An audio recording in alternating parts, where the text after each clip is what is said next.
जे पडळकर बोललेले आहेत, माझे आमदार पडळकर जे बोललेले आहेत त्याच्या विरोधात आणि जे प्रकरण झालेलं आहे ऋतुजा गेजगे यांचं जे आत्महत्या केलेली आहे ती आत्महत्या केलेली आहे त्याच्यासाठी आमचा ख्रिश्चन समाज पूर्ण त्यांच्या दुःखामध्ये सामील आहे।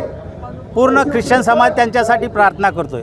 पण आमची मागणी आहे त्यांनी आत्महत्या का केली त्याची CBI मार्फत चौकशी व्हावी आणि जे जे दोषी त्याच्यामध्ये आहेत मग त्याच्यात पालक जरी दोषी असला तर त्याला शिक्षा झाली पाहिजे, पण जे जे दोषी आहेत जे जे त्याच्यामध्ये कोण आहेत त्यांना अटक झाली पाहिजे, त्याच्यावर गुन्हे दाखल झाले पाहिजे, हा एक मुद्दा आहे।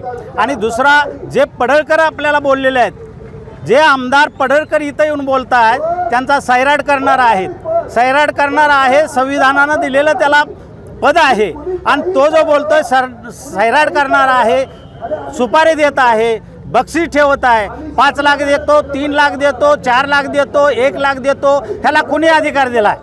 ह्याला कुणी अधिकार? सैराट जर करत असतील तर आमचा ख्रिश्चन समाज शांतिप्रिय समाज आहे, विश्वासानं आहे, शांतिप्रिय प्रेम करणारा आहे, प्रीती करणारा आहे, शत्रूवर प्रीती करणारा आहे। पण तुम्ही जर अशा पद्धतीनं जर वक्तव्य करत असाल तर आम्हालाही वेगळा विचार करावा लागेल।